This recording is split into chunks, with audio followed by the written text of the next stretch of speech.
Right. We are recording. We're here with Abigail. How you doing today, Abigail? Great, thanks. How are you?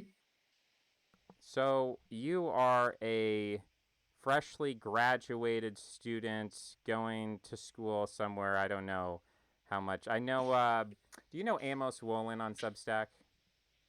I don't. Oh, you should check him out. He's in philosophy. I don't know if he's at one of those fancy English schools like Oxford or something.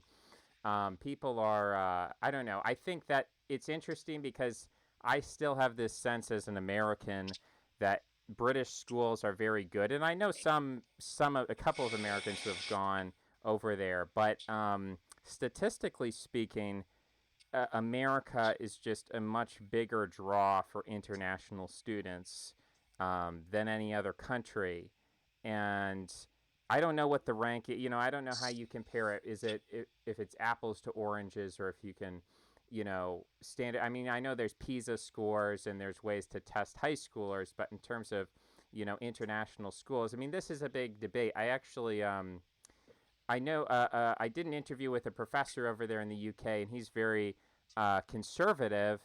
And, there's a big debate about what exactly constitutes a good school, what constitutes a good education.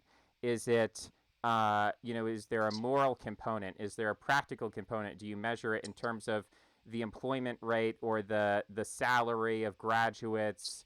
That's a big, broad question. Do you have any thoughts, for society and for yourself? What does it mean to get a good education? What is your perspective on that?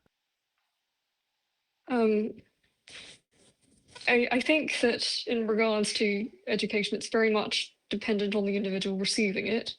And you could say that this is a relatively controversial perspective, but for example, I don't believe higher education was designed necessarily for the bulk of the population to partake in. So in that case, I would consider a great deal of the populace not in need of, say, a comprehensive knowledge on a wide variety of subjects, such as history subjects. Um, but I think for those who might want to go into policy, for instance, so in a position where they are uh, very well positioned to directly affect the geopolitical currents of the world, of the future of the grand strategy of nations, um, then it would absolutely be necessary to be, I think, accurately versed in these subjects. And I know that it's a platitude, everyone says that, but I think a great part of that is, for example, retaining a high degree of openness and um, being willing to look into the first principles of issues, historical and present, when discussing any issues.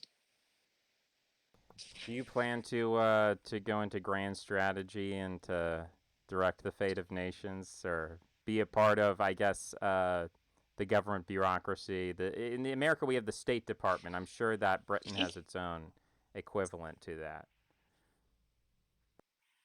Um, I think ideally, I was once very, very idealistic. I did really want to go into the government bureaucracy. I wanted to become a part of the deep state, you might call it.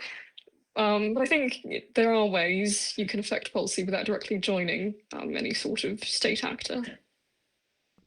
Yeah, I guess there are a few NGOs that have been affected recently by the cuts to U.S. aid.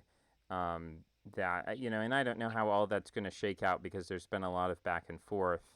I think ultimately, you know, this concept of a deep state is my opinion is like um, you can replace one deep state with another deep state, but it's very difficult without just kind of having a total revolution or a total collapse to remove that. So, like in America, there has been an attempt to cut certain programs and certain maybe elements of foreign influence or something, but then there's also a huge amount of funding going into new programs and new, so it's like immigration enforcement and developing infrastructure around that, and more personnel. So it's kind of like the military in America is structured in this way that it's very, very difficult to cut You can maybe shift the budget from one area to another, but it's very difficult to actually reduce the entire system, the entire complex. And that is a big problem, I think, for looking at states as decision-making entities, adding more and more levels and layers of bureaucracy as often thought of as a safety measure, as a regulatory body that can stop people from doing anything that's risky. But then you end up with this very heavy-handed approach to every. I mean, it's sort of this parliamentarianism where it goes from committee to committee. I don't know if you've ever been to Germany, or if you're familiar how they do things, but even in the business world, even in the banking sector, there's just so many layers of this needs to be approved by this person and this person, and it's so risk averse. And I feel like we're becoming more risk averse. That as technology accelerates, people say, "Well, let's slow down." But I actually think that it could paradoxically end up, being the worst possible decision, because when things are changing very quickly, you need to be adaptable. You need to be able to turn on a dime. And if there's this huge bureaucracy that's slowing things down, I don't know, that could be a problem as well. So, do you have any thoughts about kind of that, maybe like a civilizational scope? Is there a way to address kind of this slow bureaucratic creep and expansion and bloating without some like revolutionary or destructive activity? Is there a sensible, or is there a reasonable way to do this, or is this like an unsolvable problem? Do you have any thoughts about that? I know you are a self-described or elitist, and I don't know if you align very much with the bureaucracy or not. Um, and I guess that's almost a very socialist question as to whether or not we can uproot these superstructures without a revolution. But I think um, it of course, bureaucracy reduces efficiency. To be honest, I don't really see a currently plausible way out of it without revolution. Um, but I think it's also very much at the mercy, politics in general is at the mercy of public sentiment, due to the presence of democratic mandate in liberal Western nations like Germany and the US. And I think it's absolutely possible to affect public opinion regarding bureaucracy, possibly leading to some sort of mass push for the reformation of government, effectively. I was recently looking at. I don't know why this was on Twitter, but it was something about Henry VIII's dissolution of the monasteries, and there were debates about whether that. There were a lot of Catholics basically saying that, well, these monasteries had like industrial blast ovens in them, and the Protestants came around, they smashed everything up, and they delayed the Industrial Revolution by 200 years. And if we had just remained Catholic, then we could have had sort of an inverse of the argument you hear from an Edward Gibbon about the fall of the Roman Empire, where the rise of Christianity destroyed this progress that the Romans were supposedly making and led to the Dark Ages. So these Catholics were kind of saying, no, it's Protestantism that led to these English Dark Ages for 200 years, and then eventually we made our way out of that. But that's kind of I think, the model for, I mean, literally it was the Reformation. It was tearing down what was at that time maybe 10% of the economy, if you just think the 10% tithe to the church. It was tearing down 10% of the economy, selling it all off, liquidating it, and there probably was some loss of economic productivity in that. And you know, it was a top-down centralizing move by the government, by the king, to reward his allies in this nepotistic manner. So it wasn't like they liquidated it and gave it to the people, or they didn't give out a UBI to the peasants or something like that. But it did increase the general social mobility, because it was part of that general land reform of taking land from being a feudal, alloidial, inherited piece of property to being something you could buy and sell on the open market with contract law. So in that sense, I think it was a huge movement toward capitalism. So, trying to imagine what does that look like. And it was also, I mean, to be fair, in terms of revolutionary activity, you could say it led to the English Civil War, but it was at that time relatively nonviolent. I mean, the monks didn't fight back or anything against the king. So it's like there is, I guess, a model for a transformation of the economy in a nonviolent way. That, I mean, you can always say it ultimately did lead to violence 100 years later or something, but at the time. So it's like, is there something, I think a lot of conservatives would be very, I don't know about the UK, but in America, there are conservatives who are like, we should just defund all universities and strip all the money from Harvard and just completely start over and start fresh.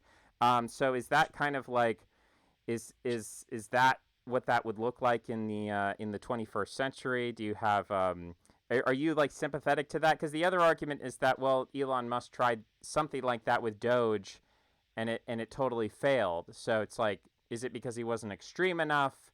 Is it like, what's are there alternatives to this, or do you have other ideas about like what would the modern version of a Henry VIII, what would he do in 2025 if he was king today? Um, so for reference, I also saw the tweet. It's the thing about how the Industrial Revolution would have begun 2 to 3 centuries earlier, right? And I don't think actually that the dissolution of the monasteries went on. Like it wasn't that well accepted by the public because, very notably, there were rebellions concerning the English Reformation.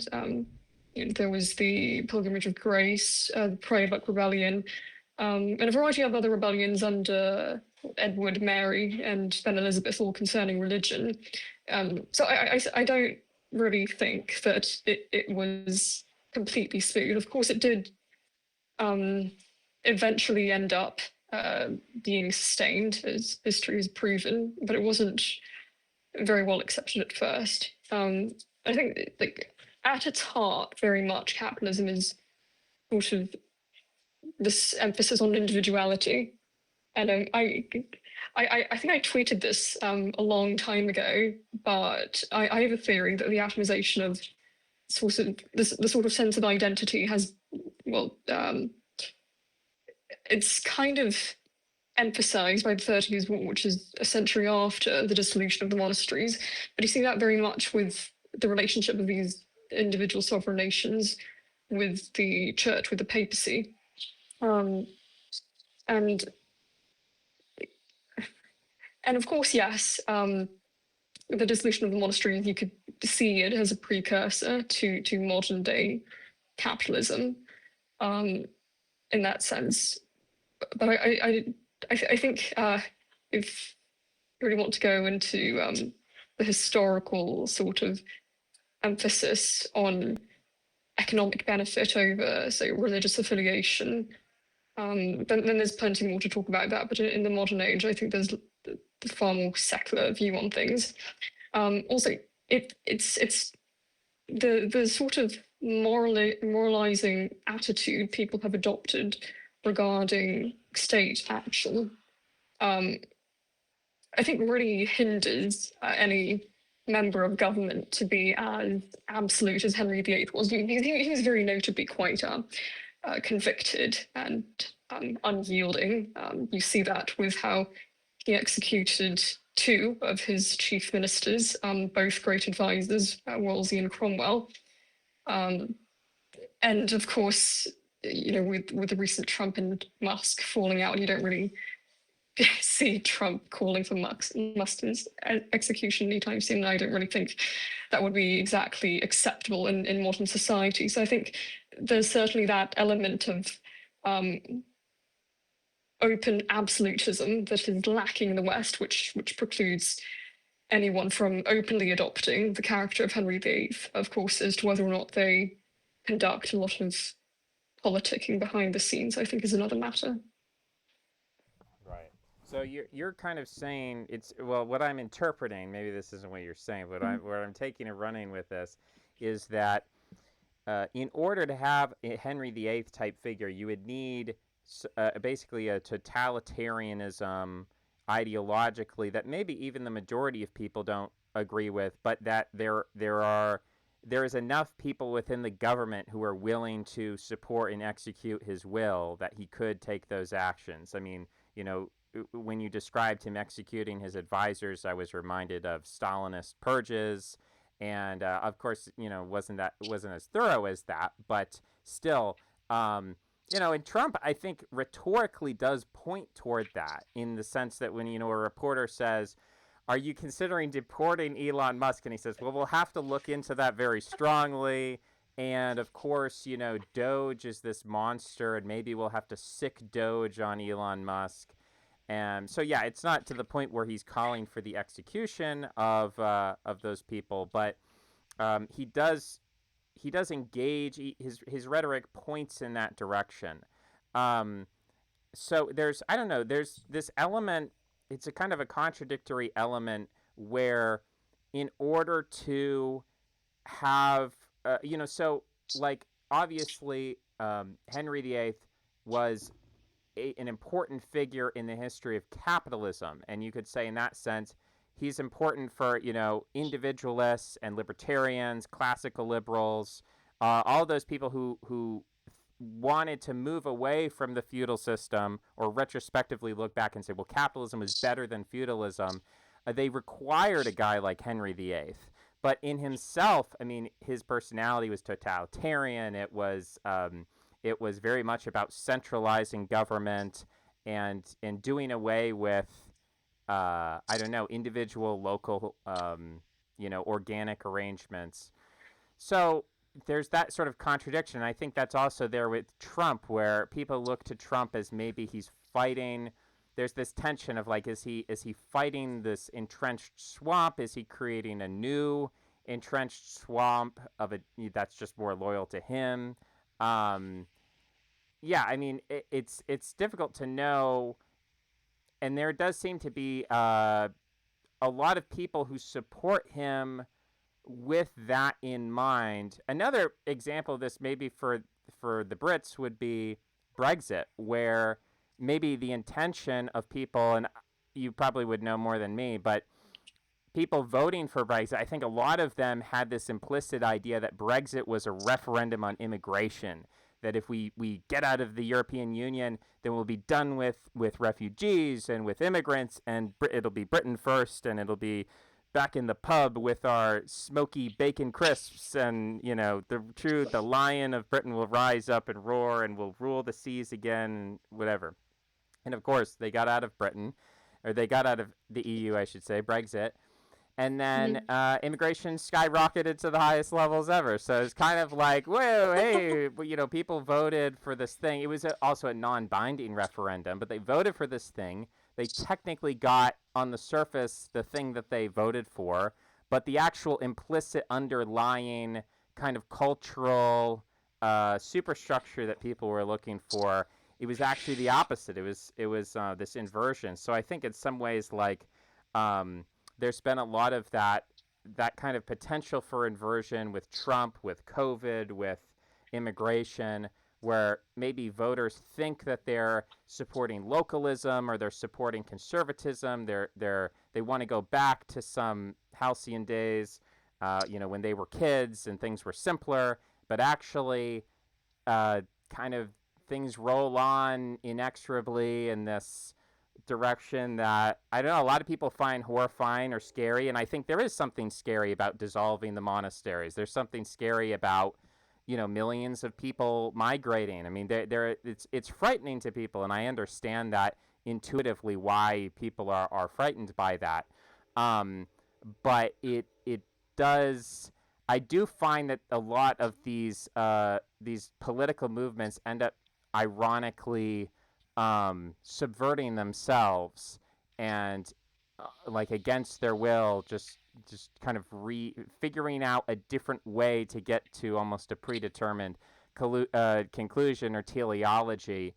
Um, Yeah, that's more of a statement than a question, but that was kind of my thoughts. Um, let's maybe let's touch a little bit on um, teleologies in history, because I guess I'm a big fan of teleologies. I'm a big fan of overarching narratives. I think they're fun. You know, maybe I'm like an astrologist. I'm like a kooky spiritualist or something. Um, but I think there's something powerful about that. Going back to like, you know, Cromwell and when the Jews were allowed back in Britain, these fifth monarchists who thought that, you know, bringing the Jews back in is going to help hasten the return of Christ. So having a teleology and believing, you know, that there's some kind of ultimate purpose to the world and to our actions, this grand purpose, whether that's a descriptively scientific way to look at the world or not, it does seem to be a good way to unify people into a common purpose and to get things done. Um, and I think that is like something, you know, you talked about this question of the impact of religion on society. You know, religion for a while, at some level, was supposed to provide a teleology of this is the story of salvation. This is what it's all about. This is what we're heading towards. And I think we're kind of in a crisis of teleology. Like people don't really know what the ultimate outcome is supposed to be, um, other than I don't know, world peace or ending war. Um, you know, there is like a I think a liberal internationalist idea that, you know, is liberatory and wants to basically westernize the rest of the world, but then at, you know, there's also kind of a left third worldist position where it's the opposite. It's like we want to get the West out of the rest of the world and just let people be who they are. So there's even a conflict within the left about what the teleology is supposed to be, let alone the right. Like, what does the right even want? It's kind of hard to tell. You know, they want to be left alone in themselves. But, um, you know, is there anything that, like, do you identify with any of these teleologies? You know, the struggle of teleologies. You know, what's your perspective on that? What is kind of your overarching, you know, worldview? Are you agnostic about that? Yeah. I think that the conflict in the left that you brought up isn't really a conflict because even the quote unquote sort of move to decolonize the third world or um, regions that during the age of imperialism the West imported its own values, notably Christianity. I think even this move is inherently a very Christian one. I don't really think that there's a huge conflict between, say, trying to uh, import liberal values that emphasize, say, private property rights or democracy, and trying to quote unquote decolonize these regions because at its heart, it's all, I think, a very altruistic endeavor. Whether or not it's misguided is another matter, but by nature, I think that these two things come from the same place. And as for the right, I'm not sure if you would call neoconservatives part of the right. Um, but in that case, obviously, they're not very pro-isolationism. So I think even within the right, there are some fractures regarding what attitudes specifically the US should adopt with regards to foreign policy. Um, but I think at its core, people tend to underestimate the impact that Christendom has had on global civilization, really. And of course, this is not to say that if you believe in, say, decolonization or exporting values of liberal democracy, you are a Christian. It's simply to say this is a legacy of that.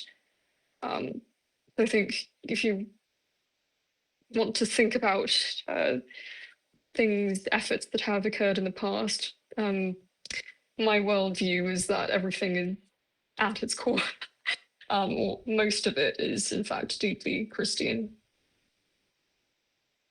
Well, I don't really disagree with that, but I also think that Christianity has deep paradoxes within it. So there's like a Gnostic type of Christianity, and then there's sort of Catholic churches with stained glass windows, and um, what's that famous cathedral? I always think the Baroque cathedral in Cologne, the Köln Cathedral, is always what I think of in terms of this.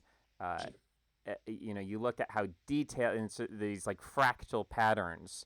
It's very different from the Puritan ideal of you go to a Swedish church or something where it's just wooden benches and white walls, and they don't even have a crucifix. So there's an aesthetic divide within Christianity, uh, and I think that's most of the, I guess you could say, French colonization, was that. I mean, ultimately, I'm viewing everything through an American lens. So I'm saying, like, it is ultimately the British version of colonialism that was the most effective. I mean, today it's Canada and it's America and it's Australia and it's New Zealand. These are the countries that where colonialism was effective enough to create basically entirely new ethnicities, new nations of people. You could say that South America, as a Spanish or Iberian project, also kind of created these new nations of people. But there's there seems to be much more of a concept of being indigenous and not being entirely European, being native, and being on the side. Like when you talk about decolonization as an American, you're always saying that we should not colonize them. But if you're living in Brazil or Mexico and you say, I'm in favor of decolonization, then you're saying they should stop colonizing us. That's kind of the general framework. Now, when break it down, maybe there are people within those societies who, within the ethnic caste system, that they feel that they are kind of part of the oppressing class and the other people are oppressed. Um, but yeah, I just think that the British, so the fact that Britain was the most successful colonization project, they had the best project, most effective project. Um, and then I look at the state of religion in England. There is, like, you have that high church and you have that low church. You have the idea that, it's the Anglican church and everyone's going to adhere to this, and the king is the head of the church, and is very aristocratic, English Catholicism. And then you have the Congregationalists who believe that the pastor of the church should be elected by the parishioners. And then you had the Quakers, who in America were very, I mean, our Penn University, I think, was founded by Quakers. I was looking at the funny names that people have had, and one of them was Public Universal Friend. It was a woman who had some kind of medical episode, and then she believed she was reborn, and she renamed herself as Public Universal Friend, and she was like part of that Quaker movement, which is very influential. Um, so yeah, looking at the contradictions within Christianity, the divisions within Christianity, even if we can say that everything that we have today is somehow a result of or touched by that, that doesn't ultimately resolve the conflict of which of these versions ultimately wins out, or that we should want to win out, or that we're sympathetic to. So I accept your framing of everything is Christianity based. It's all just sects of Christianity. But then within those sects, right? Which of those sects is the right sect? Um, it does seem like there is a high church versus low church struggle, um, and yeah, I guess I ultimately uh, sympathize more with the high church, which is the university system, rather than the low church, which is conservative talk radio and podcasting and Joe Rogan. So that's my sympathy. But right now, that conflict, like that, the it seems to me that, and you could throw out a random decade, the 90s or the 60s or whatever, when you think this started. Um, I guess the current theory that I'm working with is that the Soviet Union provided this scapegoat that kept society together, and that the fall of the Soviet Union, um, it weakened the West, not militarily or economically, but teleologically, because there was nothing you could point to and say, this is how we define ourselves, as not being the Soviet Union. We're not those people, and we're fighting against those people. And so that oppositionalism, that the difference provided the identity and understanding who we are, what freedom means. But now that the Soviet Union is gone, it's more difficult to suppress people who are, you know, outside the Overton window, because you could always go back to the 1960s or the 40s or whatever, not the 40s, maybe 50s, 60s, 70s, whatever, and you could say, don't be a communist because that's like the Soviet Union, or don't be a Nazi because that'll help the Soviet Union. It's like we can all police the fringes of society because we're kind of in a state of eternal war against Eurasia. And now that enemy isn't there, there's no more justification to say, like, well, here's why William F. Buckley should kick out Revelo P. Oliver from the conservative movement, because we have to win the Cold War. Or, the left wing can't do the same thing with Lyndon Johnson versus the, student protests in 1968. So that I guess I think that the inability of the West, and maybe you say the West has been defeated by success, because there is no external enemy to point to and say this justifies our internal unity as a society. And there, even though we can say very philosophically, yes, we're all Christian and so on in this vague causal sense, but that isn't driving. It isn't creating unity, because some people go to university and some people hate the university. I mean, is it necessary to? I guess here's a question: is like, and maybe you can speak to this. Is like, there's a sense in which the West almost has to make China into a boogeyman, even if China doesn't want to be a boogeyman, because the West doesn't really know how to unify itself other than by creating a geopolitical enemy. I mean, do you think that's is that wrong to say, or do you think there's some truth to that? I think there is some truth to that in terms of what the establishment might say, because, of course, I think that the true unifying mission, of course, following what I said before, of the West, is we want to effectively proselytize everybody into our enlightened way of thinking, this embrace of liberal democracy.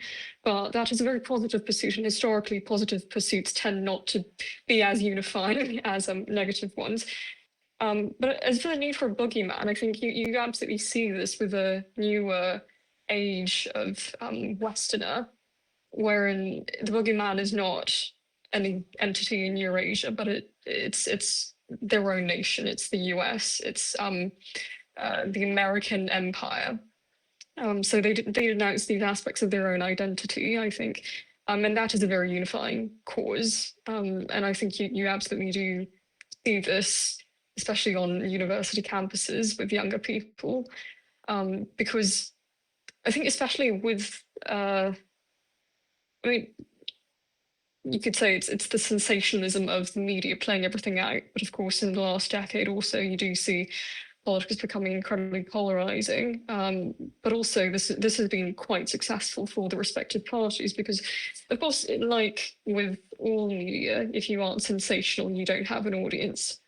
So I think a lot of it is performative, this looking for a boogeyman, but the instinct to do so has manifested itself in, I think, not necessarily portraying China as the new Soviet Union. Perhaps that is the case for the official face of American politics, but I think realistically, there have also been people who've manifested this desire for a boogeyman in denouncing their own heritage. Yeah, I mean, I guess I agree with you that it seems like the strongest political pull is you either denounce the American empire as a force of colonialism and oppression, or you denounce the American empire as a force of homosexuality and mass immigration or something. So it's like and both of those things can't be true simultaneously, or maybe they can. I mean, maybe there's a way in which they can simultaneously be true, but that doesn't mean that the far left and the far right can ever say, well, we have a common enemy, and so we're gonna we're gonna unite together, um, and that polarization where the enemy is identified for very different reasons. Does that ultimately? I mean, I'm trying to think of a historical parallel. I guess the early Christians, in some sense, like you know, there was a sense in which certainly Jews in the Roman Empire were had a contentious relationship, more contentious than basically any other group that the Romans had conquered. They had a more successful time assimilating the Gauls and the Britons and the Germans. I mean, the Germans made up a huge part of the Roman Empire and the army. Um, they were able to assimilate the North Africans. I mean, they made Syrians into emperors, but the Jews were this very unassimilatable group, or they resisted it much more than anybody else. Um, and then it was almost out of that. It was almost sort of like an unstoppable force meeting an unmovable object. It's like the Roman Empire was like the best at assimilating people, and the Jews were just like, we're the best at not being assimilated by people. We've been through this before with, many other empires. And out of that conflict and out of that tension, you had Christianity as an attempt to say, you know what, we're gonna give credit where credit is due to the Jews. So you're not gonna have to get rid of the Torah. You can keep the Torah, but we're going to universalize it. So it's almost like this inverted thing where, in order to integrate Jews into the Roman Empire, everyone was going to have to accept some level of Judaism, but it was going to be universalized. So it's like, what would that look like today? I mean, I guess if you, and this is a shot in the dark, but like, let's say that China as a state is the most resistant to westernization of all the countries in the world. And so it'd be kind of like if we said, okay, China, you know what? Uh, Mao Zedong thought and the Little Red Book, like that's going to be the template. Like everybody's going to read that now, but it's going to be universalized in this way that now everyone, so we're all going to like read from Mao Zedong's Little Red Book, and it'll be translated into English. We're all going to like revere him in a certain way, but then we're going to have some like new prophet on top of Mao who's going to, be universal and also accept all this like, Western thought and Platonism and whatever else, Christianity. I mean, you could actually say there was an attempt to do that. That failed, but it'd be interesting to think about what if it had succeeded, because there was the War of the Heavenly Kingdom. So it's like there was a guy who threatened to take over China, believed he was the brother of Jesus Christ, and had that succeeded, you would have had 1 billion Chinese Christians worshiping a type of Christianity very different from Western Christianity. But it would have that. It would have all of the. It would be able to tap into those tools and social technologies that Christians have. So I mean, maybe that world almost came into being in the 19th century, and then it was crushed. Um, I don't know if something like that is possible again.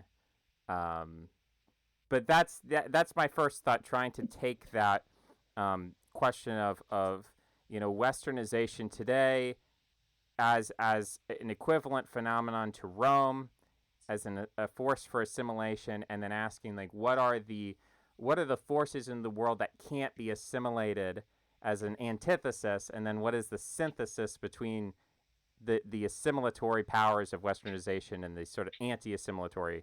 Is that, do you think that it's accurate to say that it is China, or do you think there's something within the West that's sort of more virulent than China, more resistant than China? I think that your theory on certain entities, hypothetically China, being unable to assimilate into Western culture is absolutely true. But I don't think necessarily at the moment it is China, because I think China is unique in that it's, well, firstly, relatively untouched by Christianity in comparison to other countries that the West has had a lot of historical contact with. But I don't think this is because China is particularly resistant toward Westernization, but rather the fact that it's, for example, its current state is not exactly the product of many centuries of evolution as the West has endured. So we give it some time to really speak on that. I, Perhaps this is a consequence of looking at the mass immigration in Europe. But there are those who might say that Islam is this force that is unable to be assimilated because, for example, there are certain things in the Quran that are anathema to Western liberal values. For example, the persistent subjugation of women by dint of her sex. Or it's a variety of things that people of the Muslim faith can choose to buy into as a consequence of their faith. And you see it in Europe that this has devastating circumstances where the West is unable to assimilate them into the culture. I saw your recent post on the German posters. It's very interesting because they're using an attempt to effectively guilt people into wanting to become harmonious with society in a very Western sort of thing, where you try to guilt people into becoming good people, but where there is a higher loyalty to Allah or to one's compatriots. This sort of attempt will inevitably fail. Of course, if you look at Muslim immigrants in America, I think that's a completely different story. And this goes back to what you mentioned before in terms of what if the quote unquote woke right in the US do get what they ask for, with mass deportations, and if that will lead to some sort of spike in immigration. I think it's going to look a bit different from the way it does in the UK, at least, because the sort of immigrants the US gets are not the same as the type that the UK or the rest of Europe gets.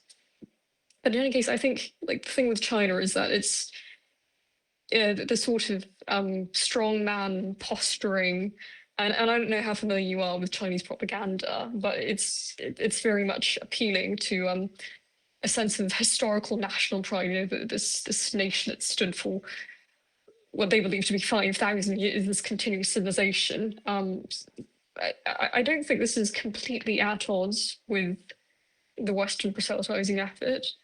But again, I think it will take time to see if the Chinese people are truly resistant and unable to be assimilated. But at least, I have lived in the US before. It was very interesting because perhaps anecdotally, this is not representative of the wider population of Chinese Americans, but in my experience, the Chinese were some of the people who assimilated the most into American culture. In fact, a lot of them adopted, in my experience, adopted Christianity. And, this 4th of July, they're all very happily posting away. So I don't think it's inherent to, I don't know, the Chinese mentality that the Chinese cannot be assimilated, but this entity certainly exists. Yeah, I mean, certainly, like, Taiwan, Hong Kong. I don't think, the obviously there are people, there are racialists who believe that there's some special Chinese gene that makes Chinese people different or something. But I think we have enough examples in Singapore and, like you said, America, where there's nothing to me that jumps out and says that this is a group of people who won't set off fireworks on the 4th of July or whatever else. I mean, Chinese people love fireworks, so it's actually something we get from China, right? So, on Islam, uh, I look at the destiny of Islam from the point of view of Albanians. So I think we have to distinguish. Um, and also I look at it from the point of view of Black Americans. So Black Americans, you could say, have not assimilated in the sense, if you define assimilation as this is a group which uh, intermarries freely with the dominant group. So, for instance, German Americans in even in 1940 were when FDR moved to support Britain against Germany at the time. German Americans actually there are counties in North Dakota where you can see it went from 89% for Franklin D. Roosevelt in in 1932, and then when he started saying, you know what, we're going to do lend lease for Britain, it went down to like 11% in 1940. So clearly at that time, German Americans as an identity were not really fully assimilated in that sense. They still had this geopolitical attachment to Germany. It still influenced their politics. Um, and I think since then, sure, are there German Americans who have some kind of vague sense of what it means to be German, and they're proud of that, and so on. But does it really impact the state? I don't think so. Um, so I think that's kind of the standard of what full assimilation looks like. And for Black Americans, it's interesting because there's at that time there was no the West African region at the time from which slaves are being derived. Uh, that story is of Africans enslaving Africans and selling them to Europeans. So it's very difficult for Africans to look back at Africa and say, this is our mother country. This is, we're going to be patriotic to this particular country, as opposed to the Germans who could point to Germany and say, that's where we come from. That's the people we support.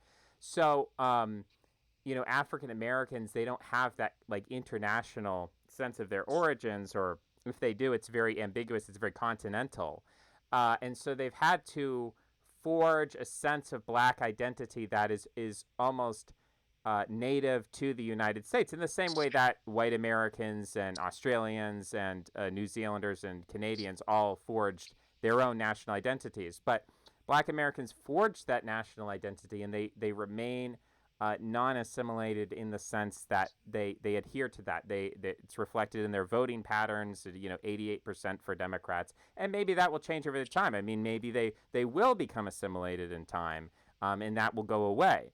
But for now, that has been the case historically, and the question is, what does that amount to? So, I think there's a distinction between that sort of resistance to assimilation, which is, in terms of class, it's a group of people in Europe. You have the Roma, right? So for hundreds of years, Roma people have lived in Europe, and they've never assimilated into the European societies in which they live. They've always maintained a separate identity.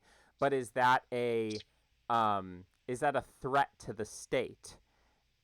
I don't think so. I think that you can have people like the Roma, you can have people like Black Americans, you can have Albanians, you can have Islamic immigrants, and they don't necessarily threaten the state because they aren't challenging the power of the state.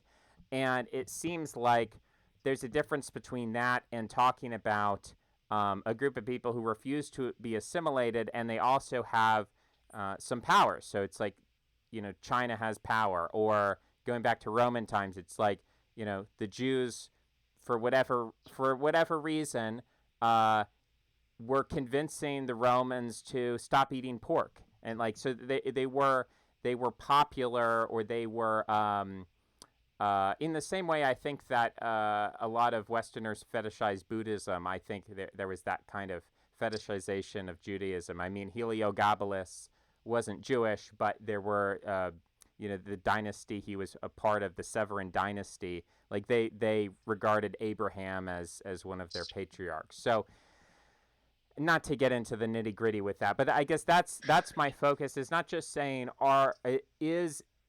can Islam be assimilated into Europe? I think actually the data shows that, yeah, I mean, Albanians are losing their religion, and I think the Islamic immigrants are losing their religion. So I think the answer is yes. But even if there was a kind of segregated, ghettoized community of Muslims who just refused to be assimilated, I'd kind of regard them as Black Americans or Roma people or even Amish, of like, this is a group that refuses to be assimilated, but because it's not contesting power, because it doesn't have this teleology where it's able to break into the upper class.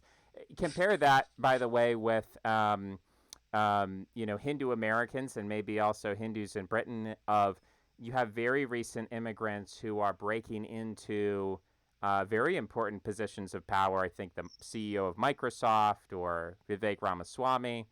So to me, that's much more interesting, is to kind of look at it from an elite perspective and ask, like, who are the global elites who are at odds with or see themselves as distinct to westernization. That's why I would view the Chinese as a legitimate candidate for that category, but I would look at Islamic immigrants as either, because the way I see Islamic immigrants is, it's like, all the conservatives in America are saying that Zohran Mamdani is going to bring Sharia law to New York City, and you look at his wife and that's not true, of course, but they like want it to be true. There's a sense in which conservatives, and I think this is influenced a lot by Israel, they want to believe that Sharia law is banging down the door because they're sort of vicariously living through the geopolitical struggle of Israel, and they want to universalize that struggle. But in reality,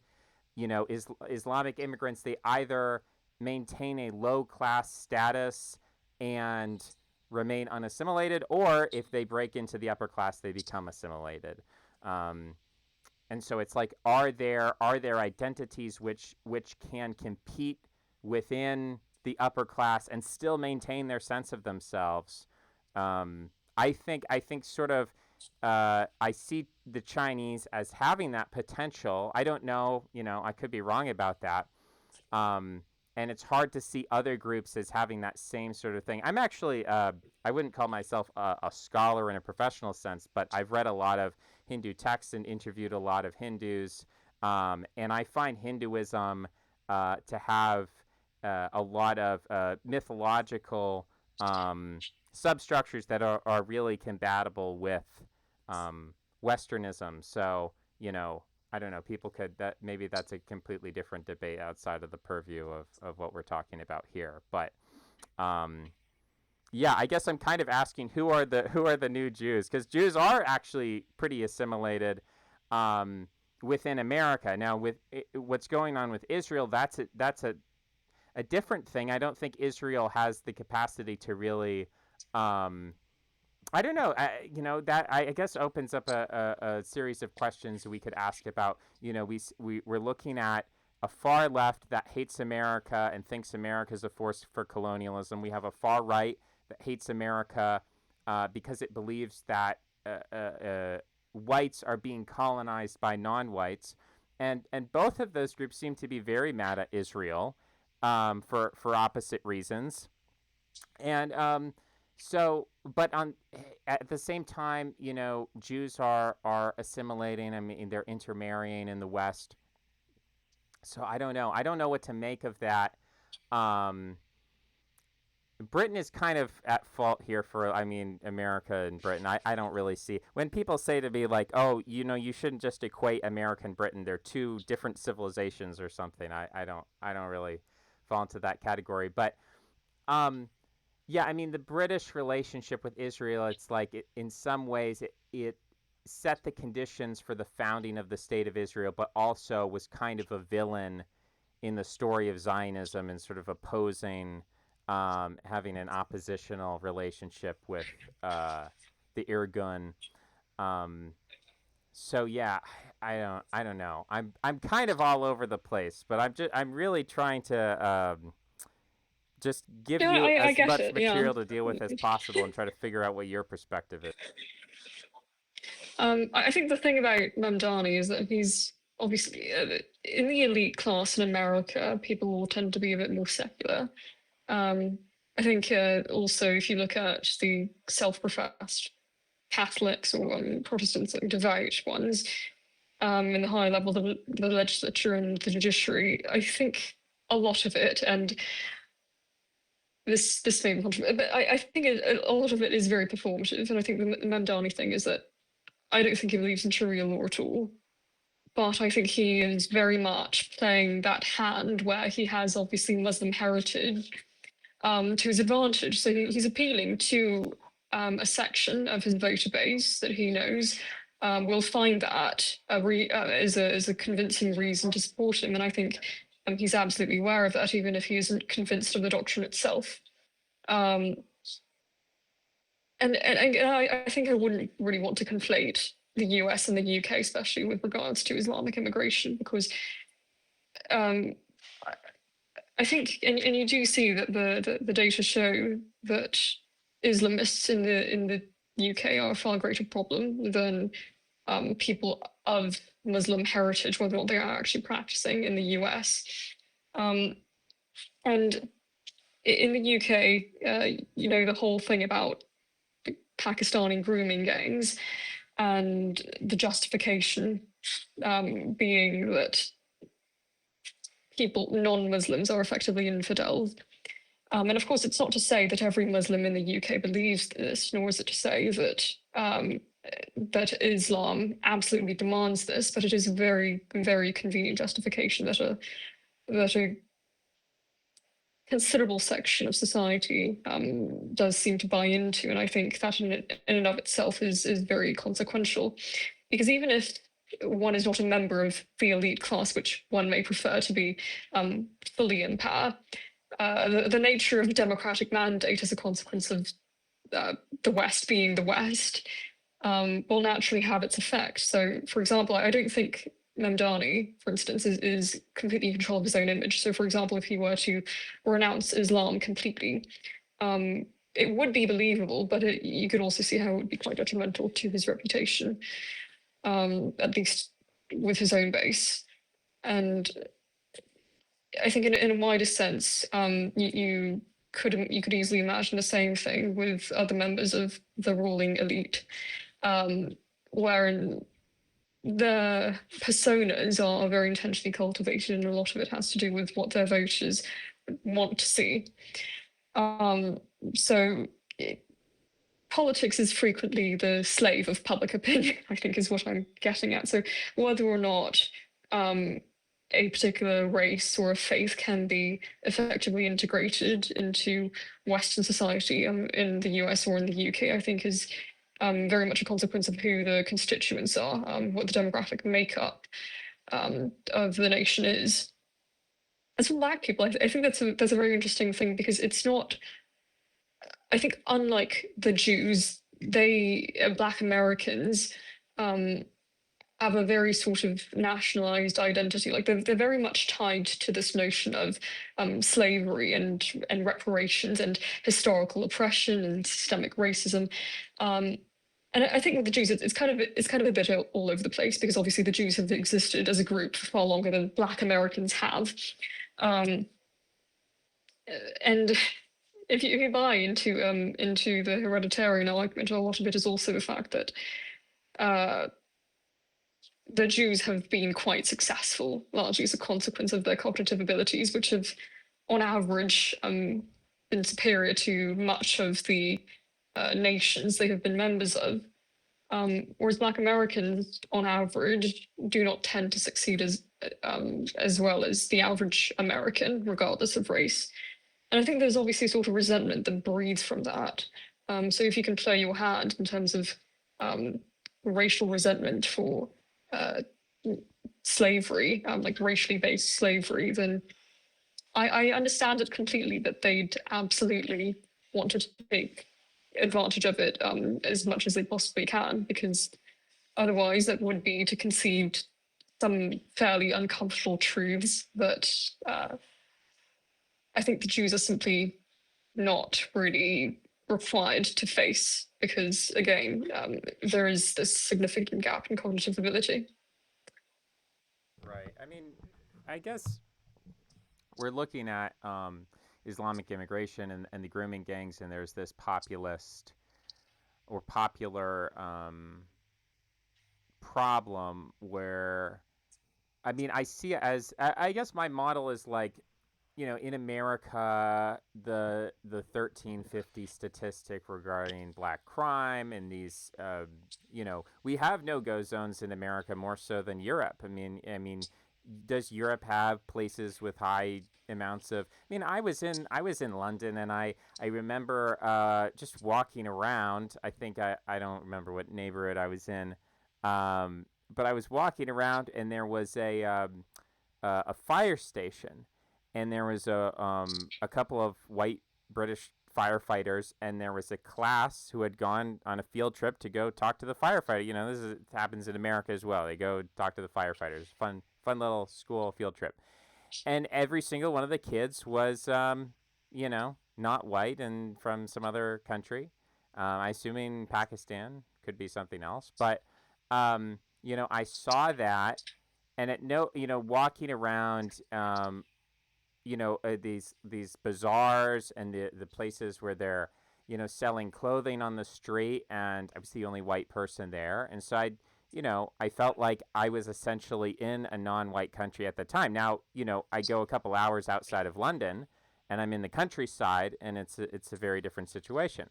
So I look at that, and I look at that situation that's concentrated in British cities and places like London, and I compare that to what America has had, with cities like Baltimore and Detroit, even Washington D.C. I think recently, a young D.C. intern, smart guy, went to a good school very young, got shot and killed accidentally just because there was a shooting going on, and he was a bystander at the time, and he accidentally got shot.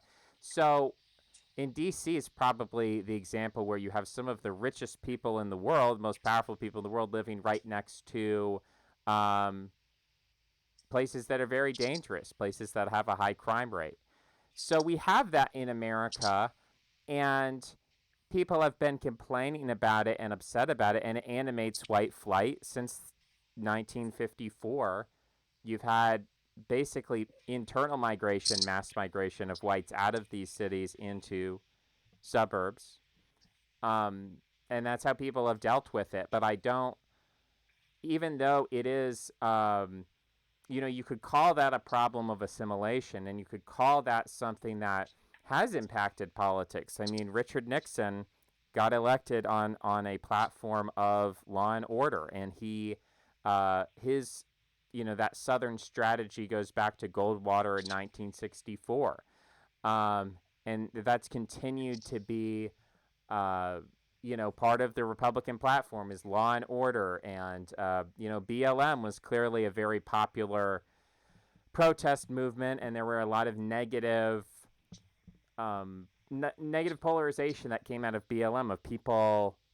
You can even there's polling, Hispanics in America actually became more Republican after BLM. So there's a suggestion of being correlation causation, but I mean there's a suggestion there that Hispanics saw that happen and became negatively polarized, that we want the party of law and order, which is the Republicans. So it is having unassimilated or partially assimilated minorities with a higher crime rate.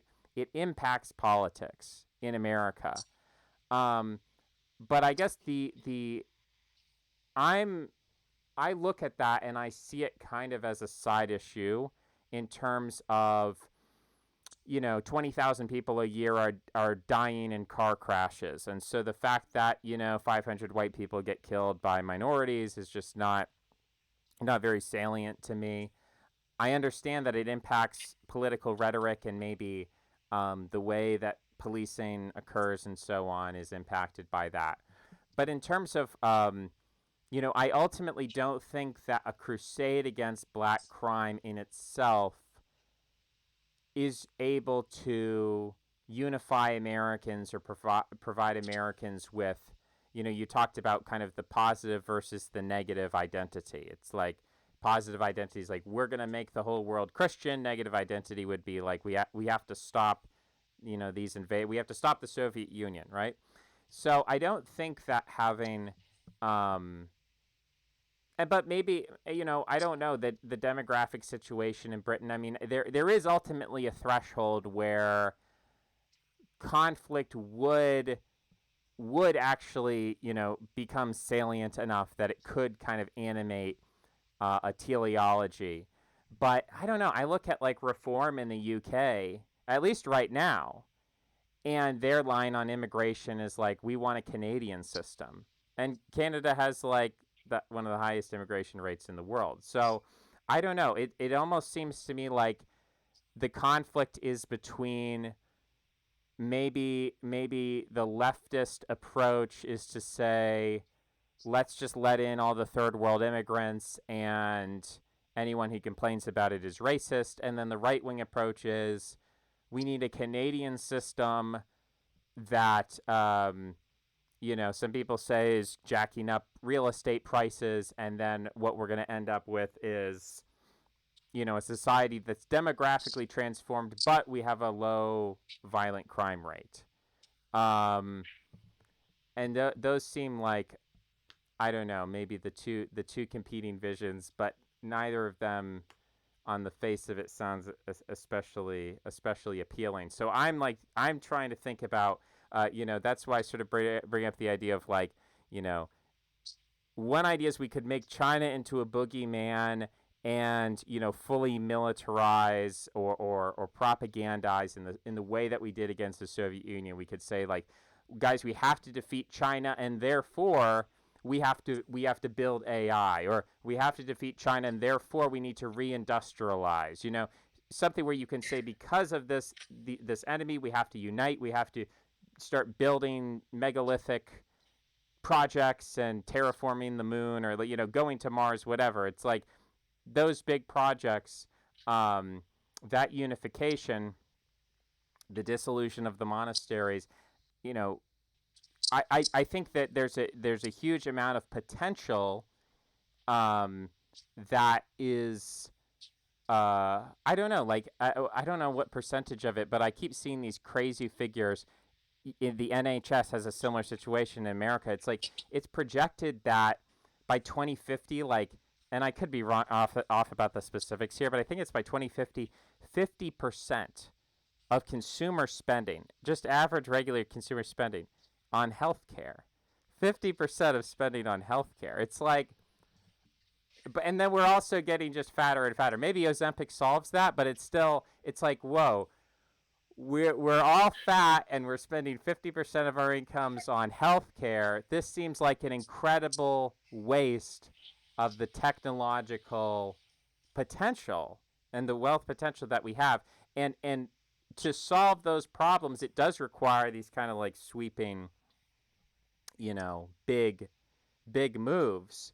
And you said, well, we can't do that because we can't get the populace on board, because that would be too, we can't execute Elon Musk. That's not something I want to do, but just using him as an example, right? It's like, we can't execute Elon Musk, and therefore we need to come up with a justification. I feel like I'm gonna get in trouble for saying that, but I love Elon Musk, whatever. But I'm just saying, like, metaphorically speaking, we need a framework where you can do big, bold, powerful things, and when people gripe about it and they grumble about it, you can point and you say, well, we're fighting the Nazis, or we're fighting the Soviet Union. Absolutely. So, Absolutely, yeah. I mean, I agree wholeheartedly. Because there's a very good reason why utter direct democracy does not work, wherein every single piece of policy is voted upon by every citizen of the nation. And the reason is, frankly, even if people had the interest in doing so, most don't have the capacity to understand the full implications of the situation. It's like when someone looks, I don't know, retrospectively at, for example, the Vietnam War, and they say, well, of course, Nixon and Kissinger were warmongering, monstrous creatures. And I'm not making any sort of moral defense of them, but I think it's a very, very easy thing to say. It's to oversimplify the entire situation, because any war, had countless factors that even historians later on cannot account for.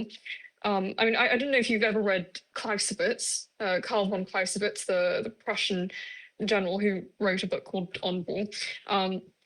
But the thing about judging the political military actions of the quote unquote elite, the problem is that you simply don't have as much information. It's not to say we should defer all wisdom to these to these members of the elite. It's not to say that they are untouchable or that they do not deserve critical analysis. It is to say that in a given situation, to presume that oneself has, in fact, all the faculties necessary to make the best decision, contrary to what elected leaders can do. I think it's a very magnanimous statement to make, and I think, but logically, you should apply that sort of philosophy to grander aspects of grand strategy. So, for instance, regarding immigration, I don't think I'm a populist by any stretch of the imagination, and I think it's one thing to be playing out this whole culture war thing in the media. It's another to defer to the public constantly for advice, and I absolutely do believe it would be closer to an ideal world if, at least by Aristotle's definition, we had a system of, well, what he called an aristocracy, wherein a small group of people rule rule in the interest of all. And because it's a very I think sort of antagonizing thing when you see the public constantly voicing certain opinions that are obviously not original. It's the consequence of the algorithm of your own political bubble on social media. But they act as though this is so obvious a solution to any problem we might currently have that the elites would frankly be either evil or stupid to ignore it, which I don't think is really entirely the case. It's just I guess my point is that a healthy amount of elitism is necessary for any functioning society.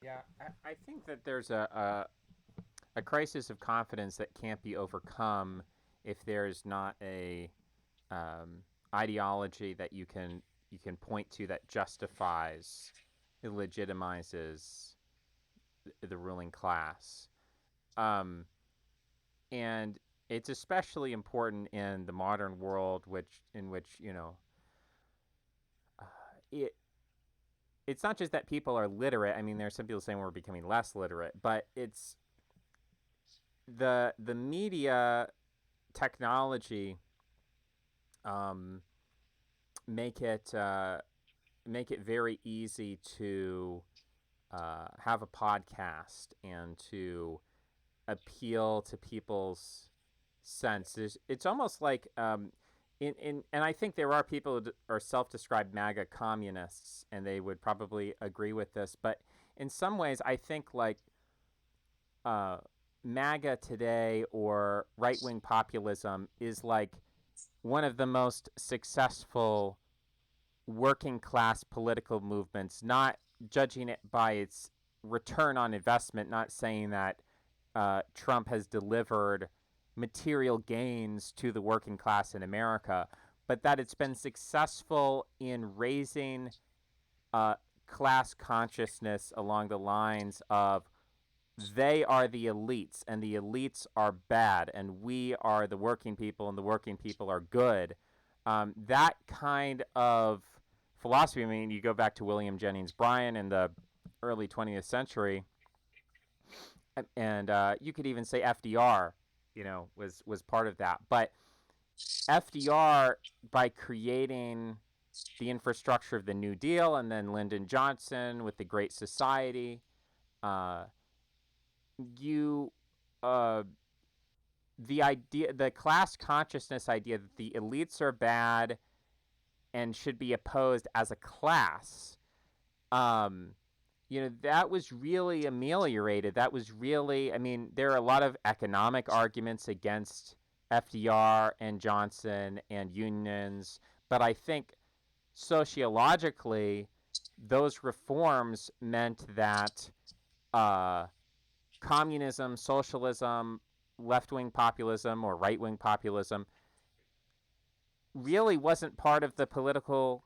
conversation afterward. And people just accepted, okay, it's like this is what the president is doing. The president is packing the court and passing all these laws. And I mean, there was some attempt under to Reagan to reform welfare, but I mean, we still have Social Security, we still have Medicare, Medicaid, and maybe Trump's new bill is an attempt at reform as well, which is ironic because it's like he is the ultimate. Again, in my analysis, he's like the biggest populist president that we've had maybe since um, Andrew Jackson or something. Like he's created this huge populist movement, and yet legislatively, the effect of Trump is to like undermine Medicaid, which is what a lot of these people depend on. So, yeah, in terms of the actual results of Trump, and again, Brexit's the other example of it's a mass populist movement, implicitly anti-immigration, delivers more immigration. Trump is a right-wing populist. He feeds off the fuel of anti-elitism. He delivers Medicaid cuts. So there's a weird internal contradiction there, but it is in terms of class consciousness, in terms of people saying I hate the elites. I think that Trump has achieved the permeation of that message, and he's brought that into the White House. Now that I don't think Trump invented that, but I think he legitimized it. And I think what previously you had people like Alex Jones, you had 9/11 conspiracy theories that talked about the elites, but it was much more politically independent. It was diffuse. It wasn't really affiliated with either party. It was kind of locked out of the Overton window. And Trump has kind of tapped in to that dark populist energy, and he's brought it into the conversation in a way that it previously. I mean, you watch any presidential debate since they started being recorded with Nixon and JFK, and they all look like tea parties or whatever. It looks like two people from the same political party, and then Trump came in 2016 and brought anti-elitism into the conversation in a way it just wasn't there before. So that, and I guess like this is I mean, you're right. We should distinguish between America and Britain, but I view the distinction much more as like Vermont versus Alabama. Of like, there's more difference between Vermont and Alabama than there is between the United Kingdom and America. But definitely the UK political system as it is, even though it's a multi-party system, which I would think would allow for more fringe extremist figures to gain seats in the government, but actually, from what I've seen, um, reform is going on the Canadian model of immigration, and they're not taking the Trumpian approach. So yeah, I know we've gone over an hour here. I don't know how much time you have today. I want to give a break to check in I'm on with you, summer but break. I'm not okay, really occupied, but it's okay. around midnight for you, isn't it? Yeah, but I'm a night owl. I'm this is No. when I start wake up. This is when I start my day and I Okay. do all my writing and stuff. So, Okay. Well, I mean, I can continue if you want to. yeah, we can continue for a little bit. Why don't we take a 5 minute break, grab some tea, and then come right Yeah. back? Okay, I'm gonna pause there.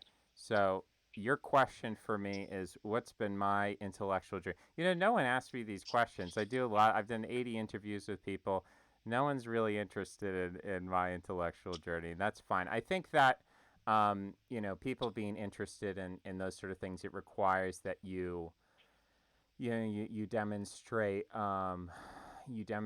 sufficient competence and popularity to reach the level of being an interesting person. But I really didn't.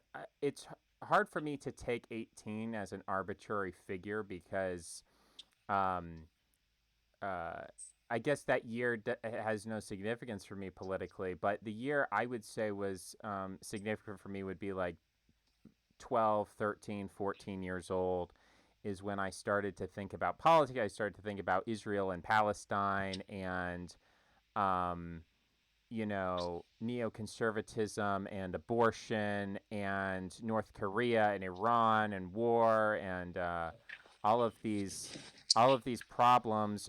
My introduction to politics was through religion. I was never part of a church. I had you know an occasional brush with some sort of religious activity, but wasn't raised religious, and I kind of became a fanatical atheist, and I started evangelizing, and I had a little blog, and I would get in debates with people in the comments section about religion, and I would watch all of these YouTubers who were very much against religion, and they believed that religion was responsible for all the wars and every other evil in the world, the oppression of women, female genital mutilation. At the time, the Young Turks was getting pretty popular, and they would talk about those issues and basically say, yeah, the reason why, uh, you know, Islamic terrorism and American conservatism are both evil for the same reason, which is they're animated by religion. So that was my belief at that time, the big grand unifying theory of politics in the world. And I thought, we just need to get rid of religion and then we'll have science and everything will be great.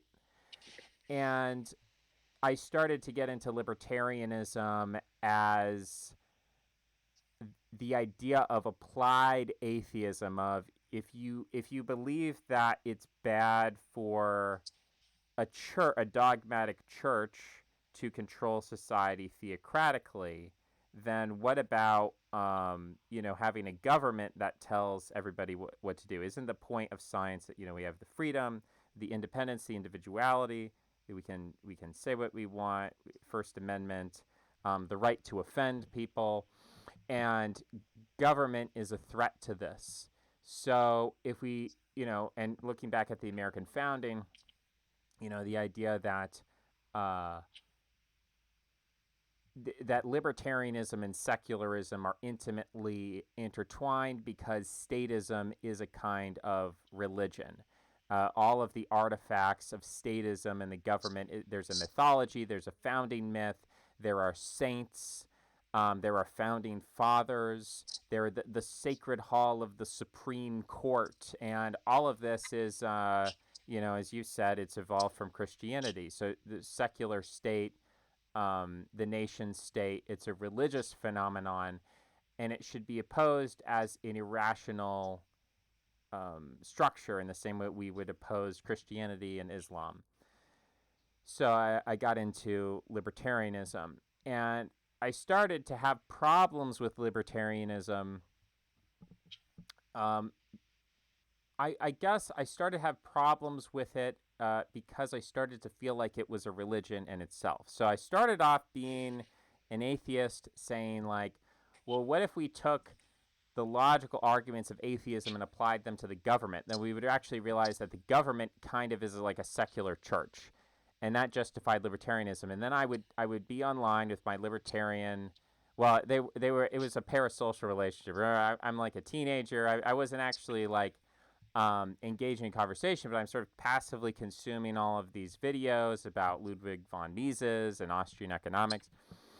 And I started to realize that if somebody left to libertarianism and they became a statist, that they were excommunicated from the community. And all of the same attitudes that religious people would have toward apostates, I saw libertarians having the same psychological response to people who are questioning the faith of libertarianism.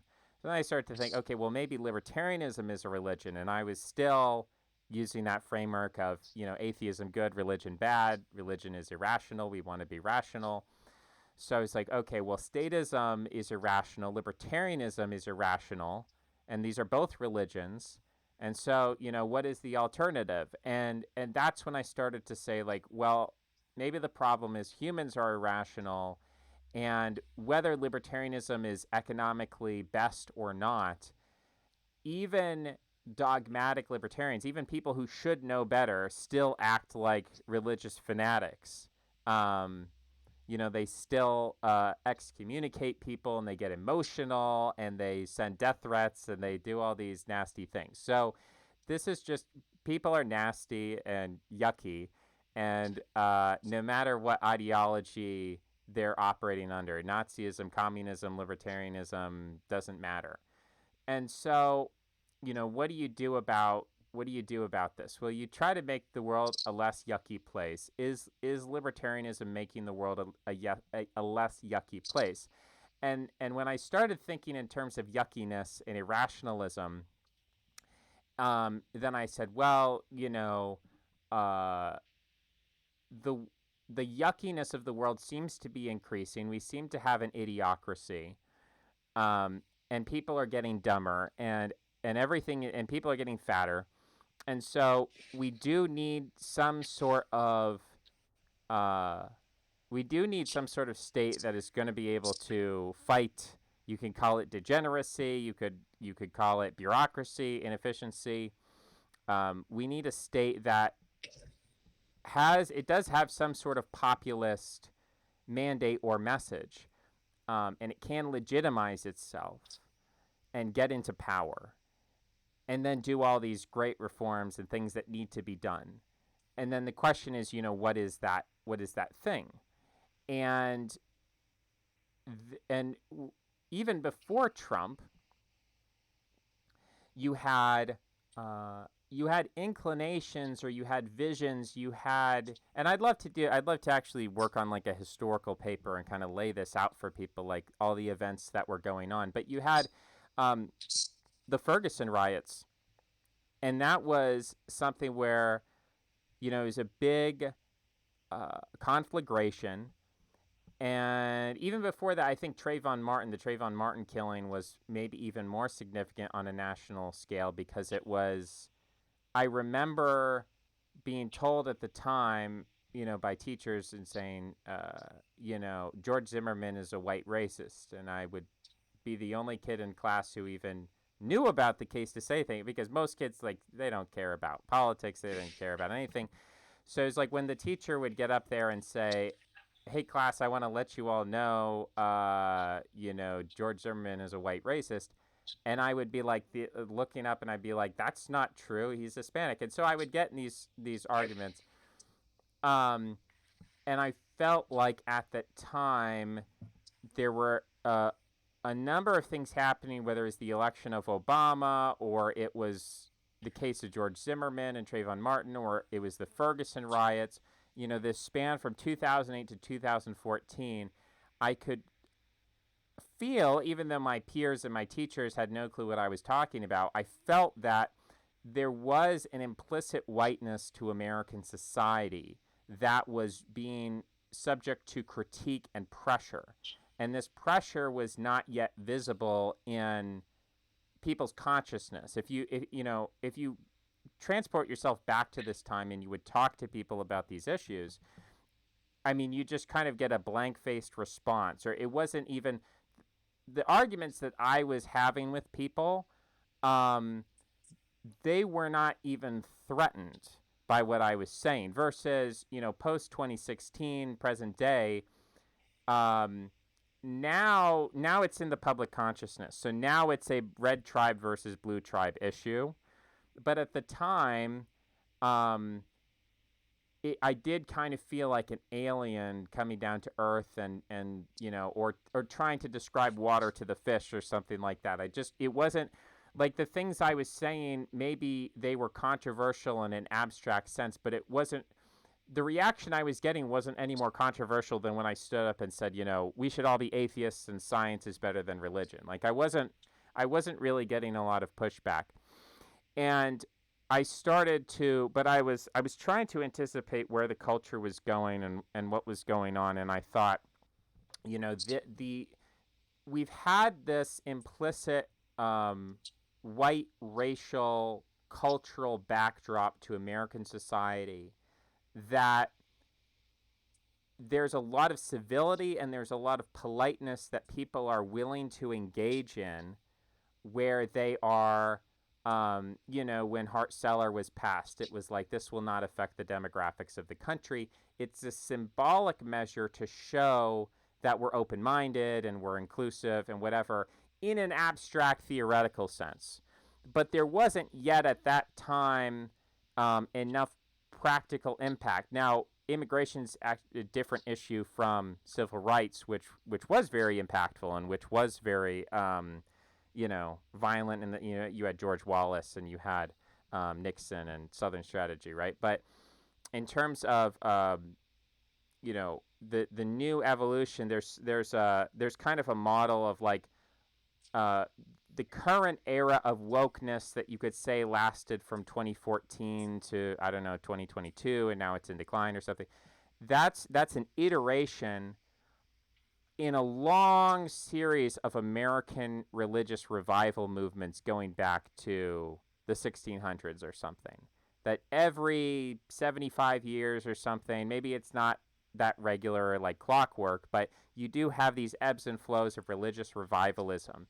And I was thinking about that. I was anticipating that, and I was imagining, what is going to come out of that. And so at the time, what I thought is that if you have wokeness, which started to emerge after 2014, but I was, again, kind of looking at it before then, and I was saying, if you have kind of a radical religious movement that's trying to directly confront the implicit whiteness of American society, that is going to produce an equal and opposite backlash. And that equal and opposite backlash is going to be an explicitly white identitarian movement. How do you, and that's going to be a political reality. That was the assumption I was operating under. You then fast forward to the present day, and that obviously hasn't happened. It hasn't happened in a logical, rational way that you would, in the theory, you would expect, like, well, if the woke person comes and says that, white people are bad, then, what's going to happen is then you'll have the anti-woke, and the anti-woke will be somebody who comes up and says, well, white people are good. And that's not exactly what has happened. Instead, what's happened is that, the woke people are still kind of saying white people are bad in to oversimplify the message. But the opposition to that isn't that, okay, we're going to create a political movement based on a positive identity of whiteness. What it is it's an anti-wokeness bereft of, it's saying that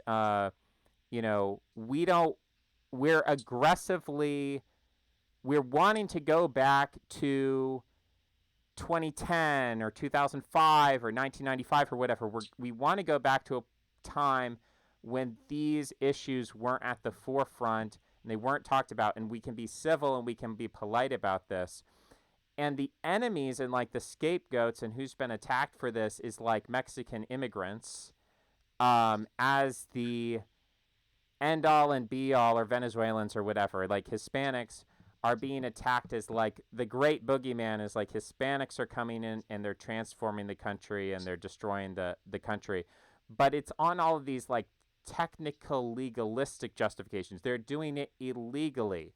Their crime rate is high. And then, you investigate this, and of course there's never a willingness to admit the underlying racial dynamic. There's still a commitment on the right, even right-wingers like, Matt Walsh or something. Matt Walsh will say, like, I think his tagline on Twitter, his bio is like, I'm a Christian fascist or something. And it's ironic, but it's like, he will say, like, I believe we should outlaw divorce and abortion and all of these things. And I'm far right, whatever. And, but there's never really and even you can go farther than that. You can look at a Nick Fuentes or something. I have an article on this called Mongrels and Michelins. And the idea is that even on the far right, even on the Kanye West is Heiling Hitler, but he's black, right? So even if you get outside the Overton window and you say, well, what about the far right? What about the real Nazis? It's like even they are listening to rap music and talking about decolonizing Palestine. It's like, so the contradiction never ends. There actually never emerged a viable political movement or identitarian movement that would say, okay, if you're going to challenge implicit whiteness, what we're going to do is we're going to reformulate a positive white identity, and that everybody's going to, in retrospect, that idea was very silly. I think there are probably still people who believe in that, and I think, at least for the present moment, I think that's been basically debunked. I think that was, maybe that was like a hyper rational autistic way of looking at the world, action, reaction. And what's actually happened is that, there is a right wing populism, and in its policies and its focus and its intentions, it's not positively organized around race. It's negatively organized around, we don't like this woke stuff, and we basically want to go back to a society in which, it's like the bathroom issue, right? So it's like we want to protect women's sports, as if women's sports is like this very traditional ancient tradition or something, and then we want to get, men in dresses out of women's bathrooms. And then my question is, it's like, oh, so you want them with the little boys, right? So there's this very aggressive movement that is, does contain violent elements, and it contains authoritarian and fascistic elements or whatever, but its actual underlying ideology is not, it's not radical in its principles. It is still it's still conservative, with a very short time scale on its conservatism, and what it defines as the ideal perfect society was America 20 years ago, um, which is a very shallow, superficial thing to say, as opposed to the racialist idea that, it's like Europe goes back 40,000 years, and that idea has been completely consumed or subsumed and co-opted, uh, and shown itself to just not really. I mean, like, in terms of class consciousness, Trump has been very successful at looking at people and saying, look, you are the working class. You're the working men and women of America, and I stand for you. And it's those globalist elites who want to outsource your jobs and replace you with immigration and destroy, your way of life, and send you off to die for a war for globalists, quote unquote. And that works as a message. Going to people and saying, you know what, it's about whiteness. No one white people actually don't really care about that. Doesn't like animate people. This idea of like Shakespeare and Goethe and Wagner and that doesn't create a populist movement. And historically, that's a complete aberration. Wherever there was, a white, quote unquote, white racial consciousness, it was always in the context of many other things. So the German National Socialists were German chauvinists who hated the Poles and they hated the French. And, the English, Churchill or the white Australia policy and the white Britain policy, that was in the context of we're Anglicans and we're British and we hate the Germans. And, the white Southerners who were racist, it was in the context of, well, we're Christian and we're Southern. We hate those Northern whites, So the idea of like a universal white consciousness emerging out of and in response to like an anti-white wokeism, it's just has no bearing on reality. It doesn't have any relation to how people work psychologically. Now, you know, is it possible that you could brainwash people into that if you had like a state apparatus? Like, sure, you can brainwash people into communism, Nazism, social democracy, whatever. You could do that if you had a state. You could brainwash people into believing anything. But as it stands, you know, Trumpian populism really doesn't, um, it really doesn't actually run on those fumes. It's a different thing, and that is what is successful. And wokeism, I don't think is dead. I think that you know it's difficult to predict what direction it'll go in. But as far as going back to my original desire, which is to make the world a less icky place and to make it a more rational place, my original idea that everything is kind of this white versus anti-white struggle, and that's the dynamic, and this is what people are going to have to operate within. I don't think that turned out to be true. I think that was proven to be pretty irrelevant to the world that we live in, and I think what's much more relevant is do you support universities or do you hate universities? Do you support you know it's not even gay rights versus not gay rights. It's like it's so much more specific and esoteric than that. It's like the women's sports, or it's like the um, or and I think there is a kind of um, universalization and substitution and vicarious living where Pakistani grooming gangs in the United Kingdom has some salience with American conservatives, or um, what happens in Israel. The Israel-Palestine conflict has salience. Uh, but yeah, I guess I feel like that's kind of the animating principle was sort of an anti-irrationalism, like a pro-science point of view, and that's what I've tried to stay consistent with. And I've also, I mean, I tried to work on organic farms and live like an Amish person and join a cult and other weird stuff. So there's been a lot of weird detours and things along the way. A lot of experimentalism.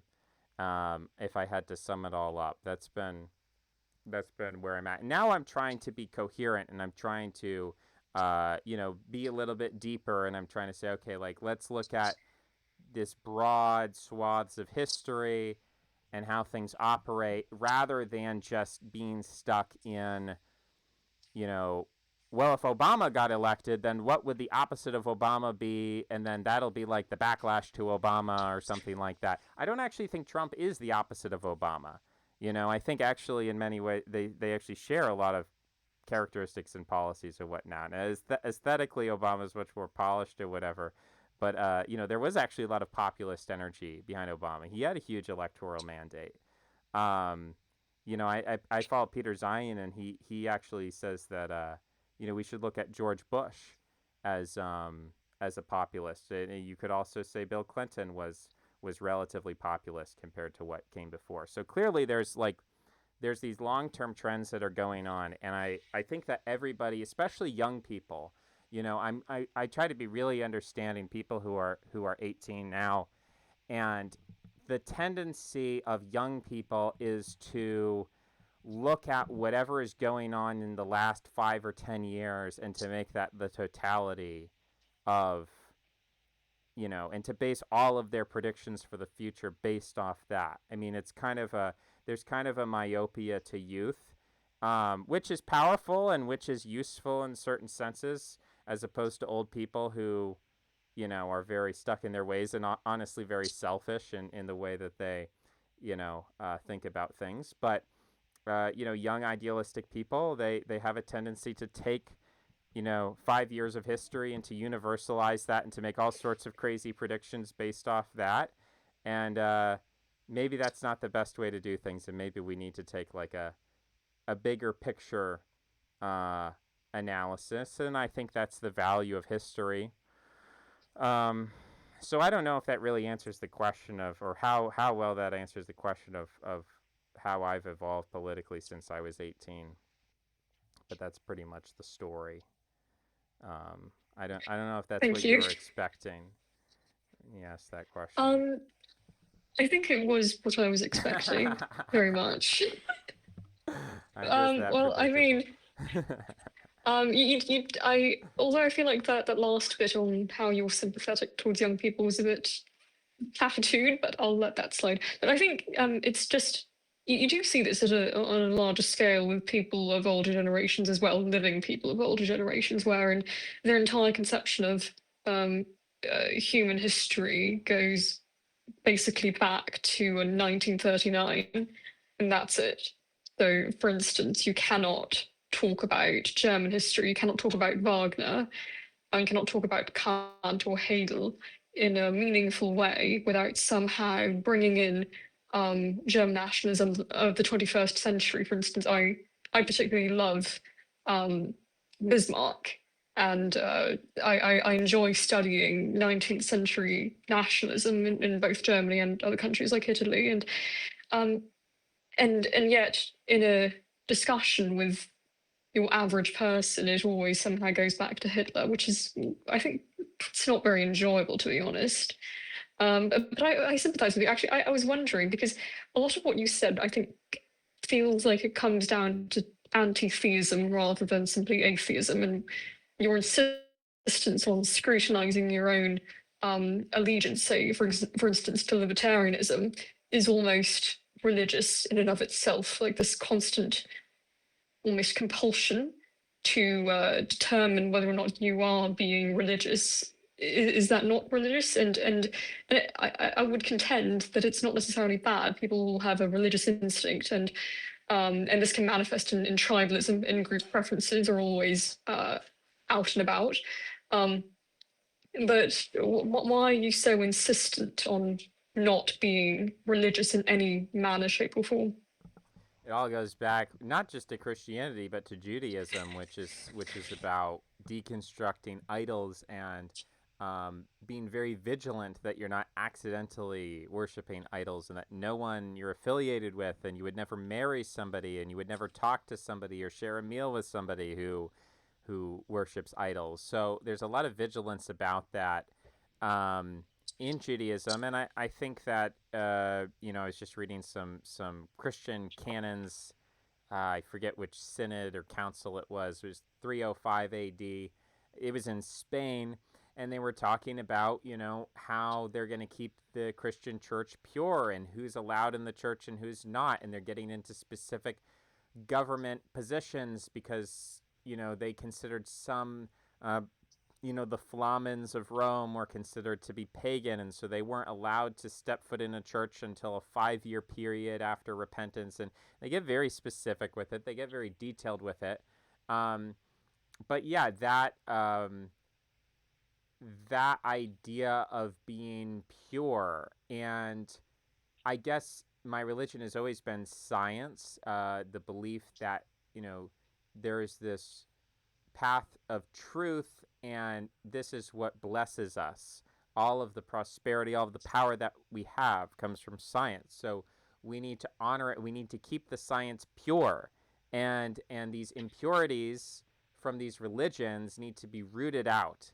So yeah, that is a religion, basically, um, and it is like a lot of um, purity spiraling in religions. It ends up very weird, and especially, I think that a lot of the historical information we have about religious evolution is actually kind of moderate from a theoretical standpoint, meaning that if you're a rabbi or you're a Christian theologian, Martin Luther, Calvinism, uh, all of these people, their own ideological evolution was tempered by the fact that the structure of the discourse that they were engaging in was either communal, meaning they were constantly checking their own ideas against other people, or it was structured in the context of the format of a book. And when you write a book, and you even just write things down, you can scrutinize yourself, and then you can check, okay, is what I'm saying coherent? Does it agree with itself? And I think that has a moderating, I think it has a rationalizing effect. Uh, whereas when you're a kid and you're on the internet and you're just consuming random stuff from random people, and what you tend to be attracted to is that which is most extreme because it's titillating.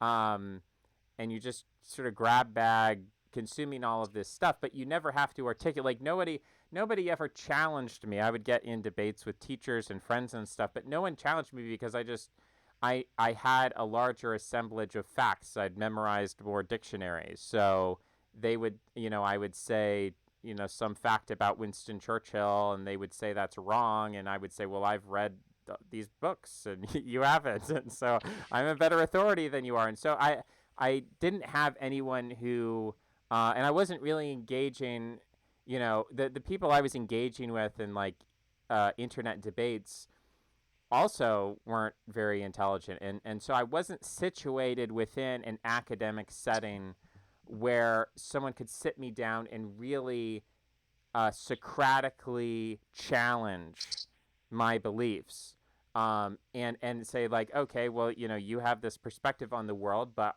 you're completely ignorant about all these other topics that are extremely relevant.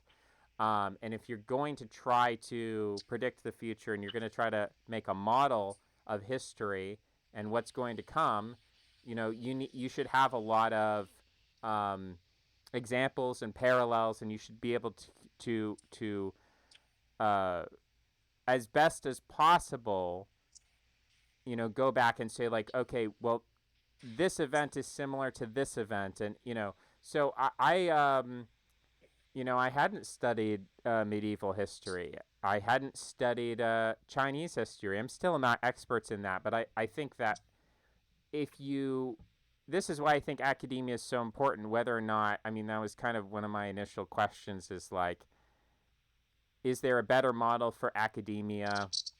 And what do we do about academia?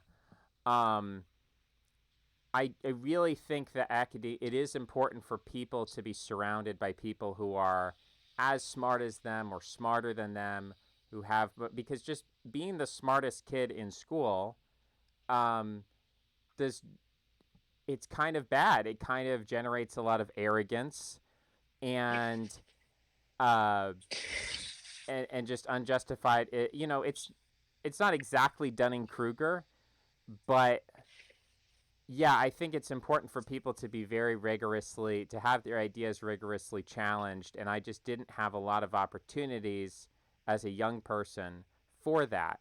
And now I feel like I've had more opportunities for that. And I also feel that putting myself out there, whether it's in a video format or in essays and getting criticism, some of which is pretty, just ad hominem or whatever. But sometimes I do get criticisms, and like I was like, thank God for France. It's America owes its independence to France, and you were issuing these criticisms, and so then I had to sneakily go read some Wikipedia articles and come back and say, no, no, no, I'm still right. I still have the right idea here.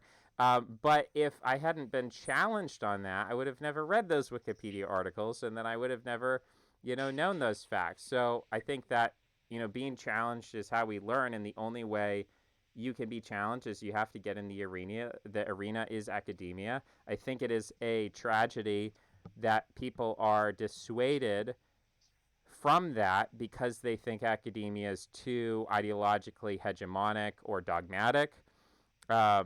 I think it's a tragedy for everybody when we don't have the Socratic method being implemented.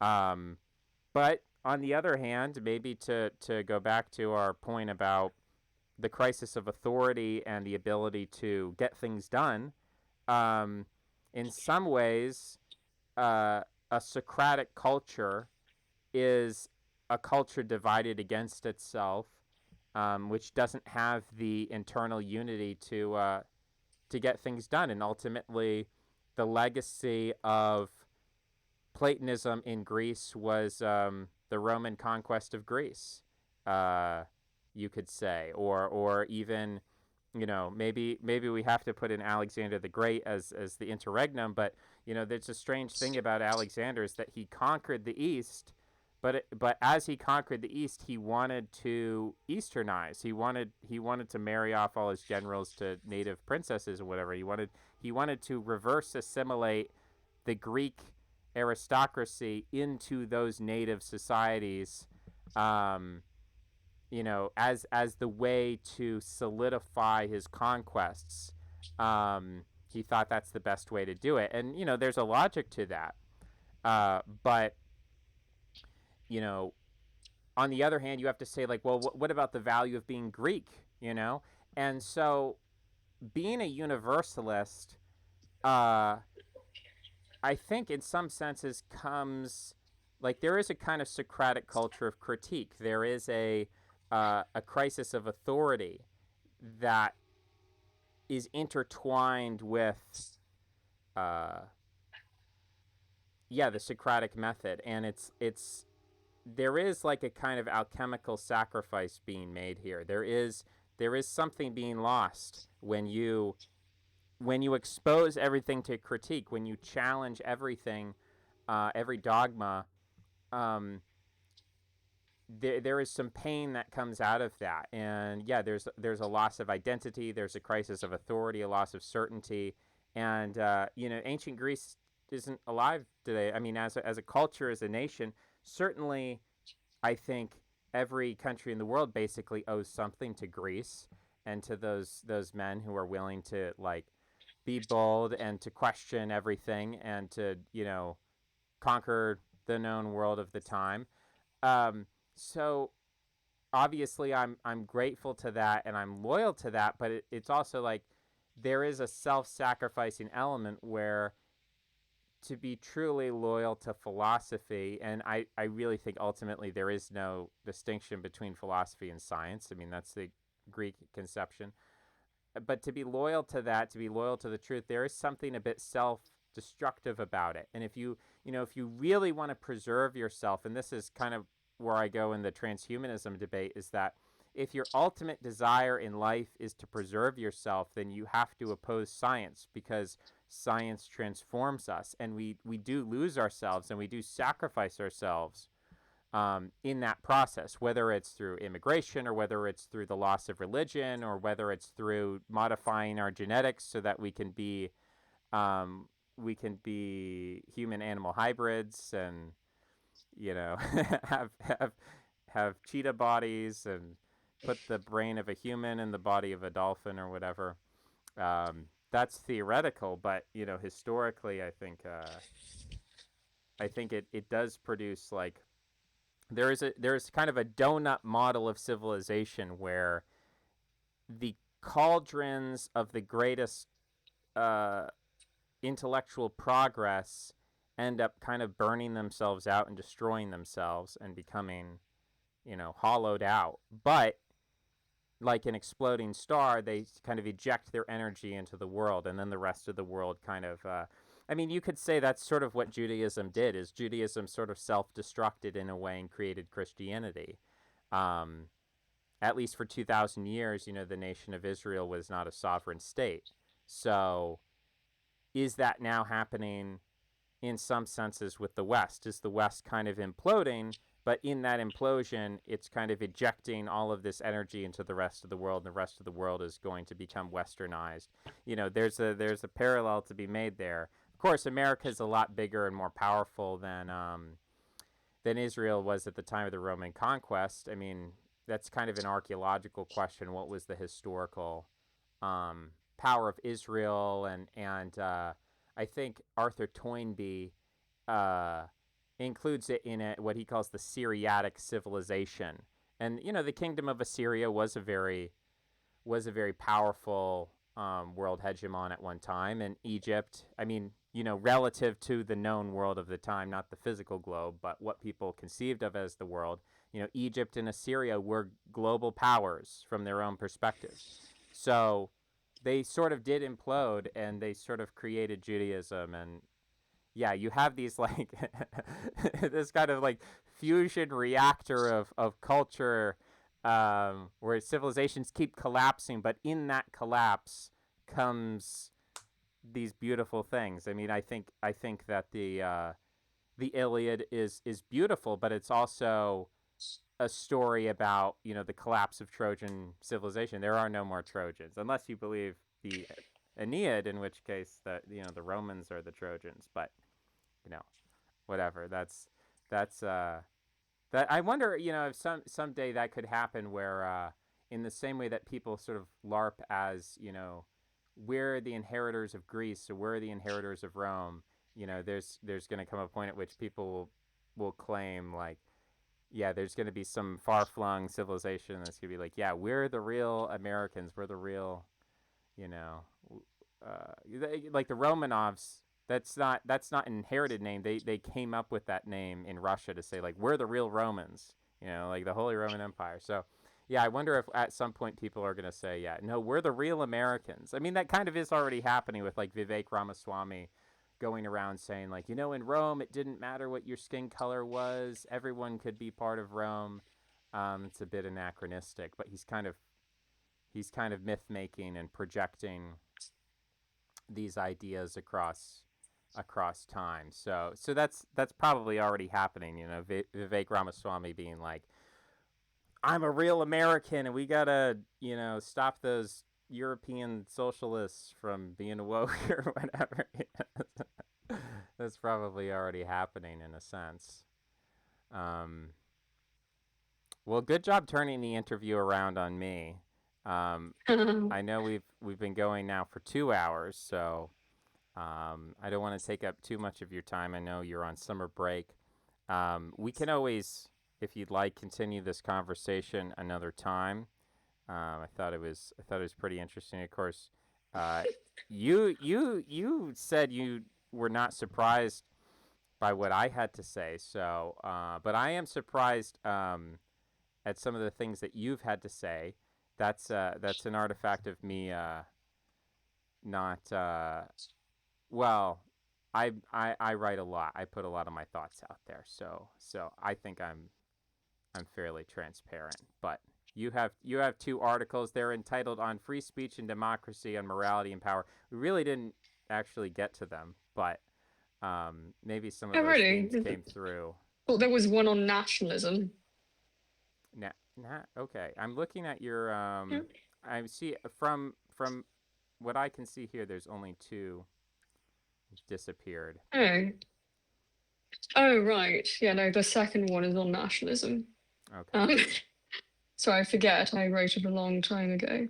No, but it was very Hmm. interesting to hear what you had to say. Thanks. All right. Well, I guess we'll end it Yeah. there. People Yeah. can check out those articles, and hope to talk to you again soon.